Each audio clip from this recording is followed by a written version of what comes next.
was thinking about doing a skip for the intro for this video, but actually I'm going to do a little tutorial thing for some photography stuff. If you guys ever been interested in doing like action figure photography and kind of stuff that I do at the end of the videos, this is kind of what you guys will see at the end. So for the most part, we have something in the background, which I'm using just 3 pieces of fence, not even all the way connected for the most of them. Just enough so that when I take photos with the T-Rex, there's something there just to kind of make it look a little bit more real. This was actually from the Godzilla Earth diorama that I made for that guy. As you can see, there's like the spot for the tail and his footsteps and stuff. But I don't actually have it displayed with them ever. I actually use a lot of this stuff for doing this. Like if I need something that looks kind of grassy and earthy and like giant monsters with some small trees, this works really good. And a lot of this you just kind of use as perspective. As you can see, if you get really close to the camera, it just looks like grass. It just looks like ground. And depending on the angle, you can kind of cut off the rest of the table. So you don't need something huge, but just enough that's going to work with your photos. The rest of the stuff is just kind of random action figures. For the most part, just to kind of fill in stuff. It's the same with doing Godzilla stuff. Like I got these little buildings. These ones make for great background stuff. Because it's not really detailed or colored, it's not going to be quite good for like up front. But if you have it behind the monsters, it works fine. Generally up front, you want stuff that's going to be colored. But I tend to use my smaller buildings for up close because it kind of makes them look a little bit bigger in scale, which works better with the monsters. And then I use stuff that looks more appropriate next to them. Kind of like these little homemade buildings that I got are much better next to monster art stuff and just giant kaijus because it kind of scales with them. And then behind them, it don't really matter, but preferably you want something that's really big in scale if you want to work with perspective. But for the most part, if you guys see a lot of my photos, it's kind of how it works. But this is just sort of the process that I go through to do the photos at the end of the videos. But anyways, on to the review.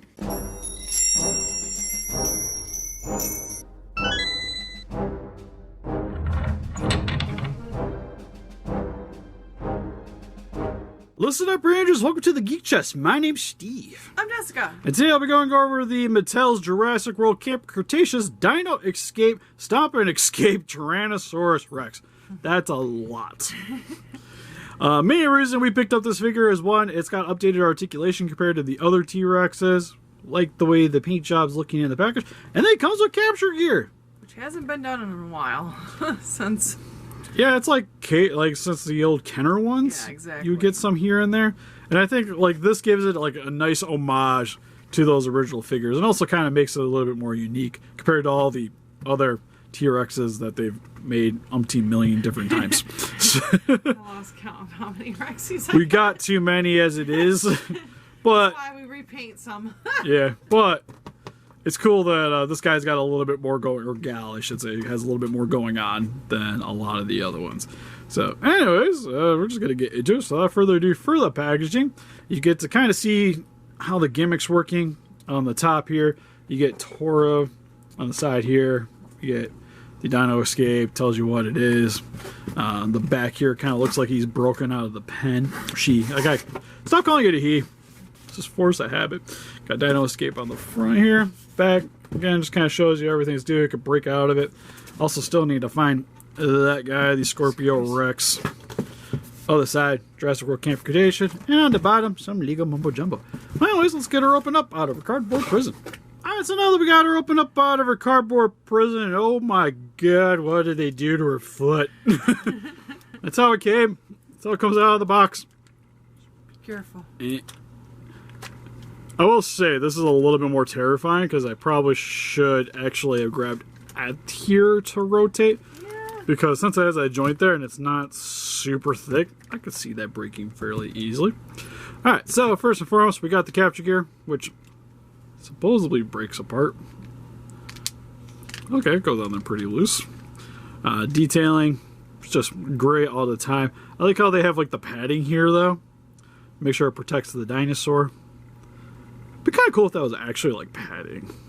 That'd be kind of neat. Granted, I could see that with play deteriorating over time. But, well, it's supposed to break apart, I guess. So it makes sense. Oh, no. Alright, so we'll break it up. Kind of set it up so that sits there.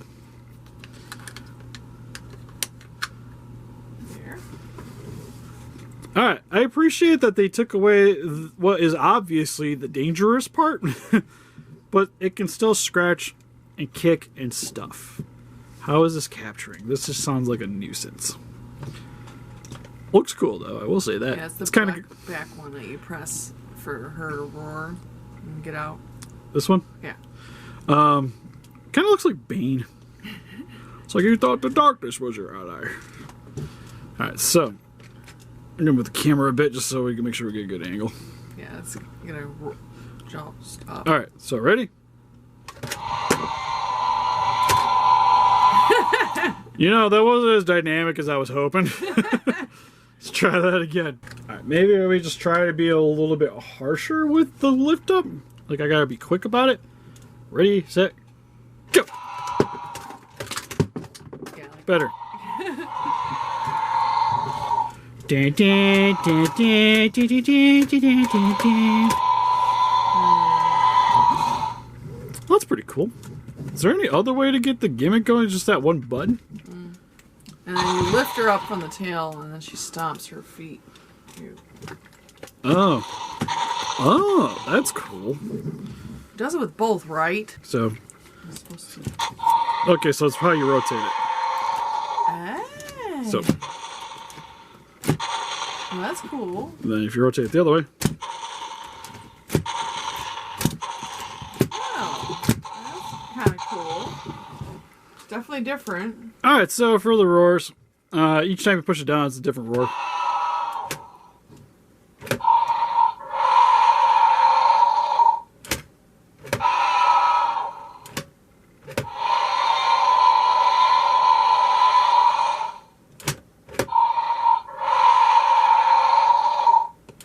Definitely 3. Which is super sweet. And then you can kind of get it looking like it's running. If you really wanted to. So capture gear, it's alright. I can see having fun with it, but I can also see that thing being super frustrating as a kid because of how loose it is. Which makes sense for the gimmick. But I know, like, in terms of play, like, you try to set up your dinosaurs, try to do something, it just falls right off. And you're trying to, like, get to that, like, perfect climactic moment. And it's sometimes a little bit hard with the capture gear. But still, pretty neat. Like, again, it kind of gives a little bit more play value. That, and the gimmick's actually kind of sweet. Just to be able to kind of make it look like a bull. Getting ready to charge. It's just going to be kind of weird just to get it to do the walking pose. Anyways, for a closer look at its details. For the most part, it's pretty much the same as a lot of the other T-Rex figures that they produced, but the heads on them are really nice. You got the sculpting here for the scales, look really good. You got the teeth that show on the upper section of the lip, and then once it opens its mouth, then you get the lower section here. Tongue looks nice. Looks like it's just one solid color, but the way the lighting's kind of hitting it, it gives it that two-tone look, which looks really good still. Eyes, just yellow with the dot. Usually nothing super crazy with these dinosaur figures, but still gives it a nice kind of menacing look. Eyebrows, nicely raised. Coloring, you get the browns here with the, it's like a greenish tan for the undersection. And then really dark green for the patterning on the top, which almost looks kind of like camouflage, than say like striping. Help it to kind of hide in the woods a little bit better. Just pretty much on the back of it and on the top of the head. You don't really get anything on the tail section here or on the legs or arms. Get a little bit of what kind of looks like maybe some of the paint came off on the little forearms. Nails are done in a glossy, it's like a dark brown. It's not really a black. At least they actually painted the toenails this time. Which is great. You got under section. What's nice too is under here you get some really nice. Okay, that might just be the shading. I was gonna say, it almost looks like they dry brushed the bottom of the feet, but didn't do any of the other dinosaur, which is a little odd. Under section here, you get that same greenish yellow. You get the lotus petal or lotus bud for the groin region there, which is kind of terrifying, but that's where the speaker's at. And yeah, just a really solidly detailed T-Rex. Like, it's just standing on a shelf. Again, the newer Mattel dinosaurs are like easily some of my more favorite dinosaur figures that have ever come out. Just in terms of detailing. Because outside of getting like a high-end expensive statue, you don't really get too much better in terms of sculpt with something that is really meant to be played with. And I know as a kid I would have loved these things. For the articulation though, it's really only this arm is the thing that you got a say in how it's going to be. Because the rest of the articulation, well, I guess the bottom of the foot too, you can rotate it, but are you really going to rotate it? And you can't even really, like, it scares me. Yeah, don't. For the most part, I would just leave it front face, call it a day. Because the rest of the articulation is literally the gimmick. So if you want to move the head, you got to do the button. Because anything you do, it's not going to stay. Which is a little sad, but to be expected these electronic figures. And same with the tail. Oh, does that rotate? Not really. No. So you only really get, again, the play with the gimmick here. Same with the legs.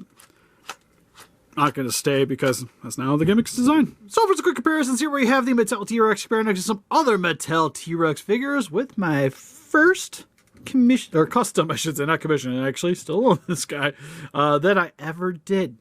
And the Stomping something T-Rex anyways. Hey, she is next to the Spinosaurus figure and the Indominus Rex. Hey, here's some vintage Jurassic Park figures from Kenner with the Carnotaurus and T-Rex. Hey, here's some Amber Collection figures with Dennis Needtree and the Velociraptor from Jurassic Park. And then for some random comparisons, here it is next to the Mezco Hellboy, the 112 figure, and the SH Figure Arts Zero Shinobu from Demon Slayer. So overall for the Stomp and Escape T-Rex from Mattel, this gal's great.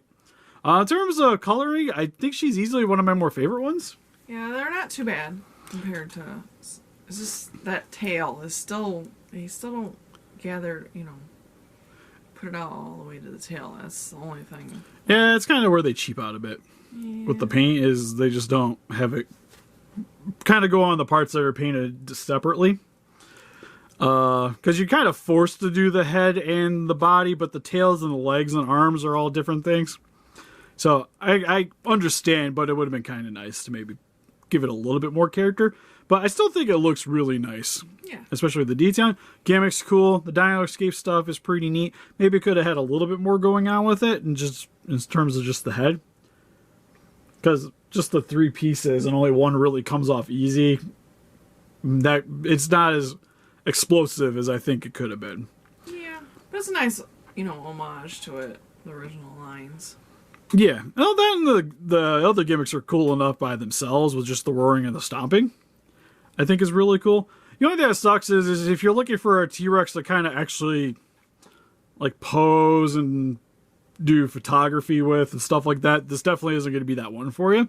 Like this is easily for somebody who just wants a T-Rex to stand on your shelf and look good, or it's for a child to play with. Mm-hmm. It's not really for somebody that is looking for something for like a display or a diorama. But what do you guys think? If you guys picked up this T-Rex, what's your favorite dinosaurs? Cadillacs, more you think? Please let us know in the comments. We also have a Patreon, Pinterest, Instagram, and Facebook. Guys, like to keep up with the date with the channel and donate. We greatly appreciate it. And help us defeat those kaijus by hitting that like button, subscribe, become a ranger today. See you guys in the next video.